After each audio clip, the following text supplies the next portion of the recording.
Welcome to our channel. இன்றைக்கி நம்ம என்ன பார்க்க போகிறோன்னா ரொம்ப டேஸ்ட்டான ஒரு ஈரல் கிரேவி தான் பார்க்க போகிறோம். எப்படிங்கிறது வாங்க வீடியோக்குள்ளே போய் பார்க்கலாம். கடாய் வச்சுக்கோங்க. கடாயில் எண்ணெய் ஊற்றி பெருஞ்சீரகமும் கருவேப்பிலையும் போட்டு நல்லா ஃப்ரை ஆகட்டும். அதுக்கப்புறம் நீங்கள் ஆனியன் சேர்த்துக்கோங்க. ஒரு 2 ஆனியன் இருந்தால் போதும். இந்த கிரேவி வந்து உங்களுக்கு சூப்பராக இருக்கும்.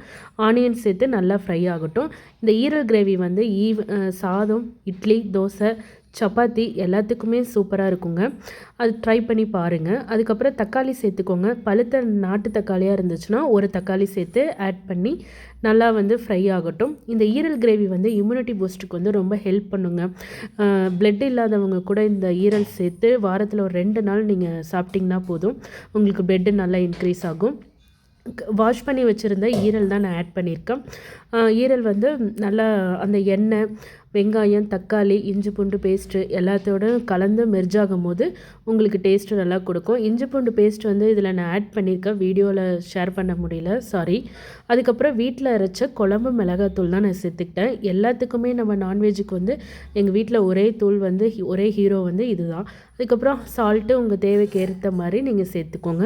வீட்டில் பசங்க சாப்பிட்றதுனால காரம் கம்மியாக தான் போட்டு நான் பண்ணியிருக்கேன். உங்களுக்கு ஏற்ற மாதிரி நீங்கள் 2 அட்ஜஸ்ட் பண்ணிக்கோங்க. கொஞ்சமாக வாட்டர் ஆட் பண்ணிக்கோங்க.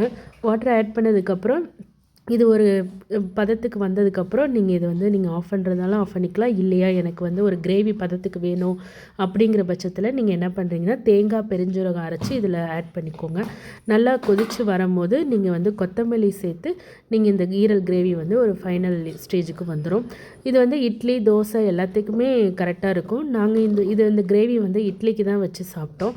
நல்லா இருந்துச்சு. இந்த மாதிரி நீங்களும் உங்கள் வீட்டில் வந்து ட்ரை பண்ணி பாருங்கள். இந்த மாதிரி நிறைய ரெசிபி வேணும்னா என்னோடய யூடியூப் சேனலை நீங்கள் சப்ஸ்கிரைப் பண்ணுங்கள். தேங்க்யூ. இந்த வீடியோ உங்களுக்கு பிடிச்சிருக்குன்னு நினைக்கிறேன். லைக் பண்ணுங்கள்.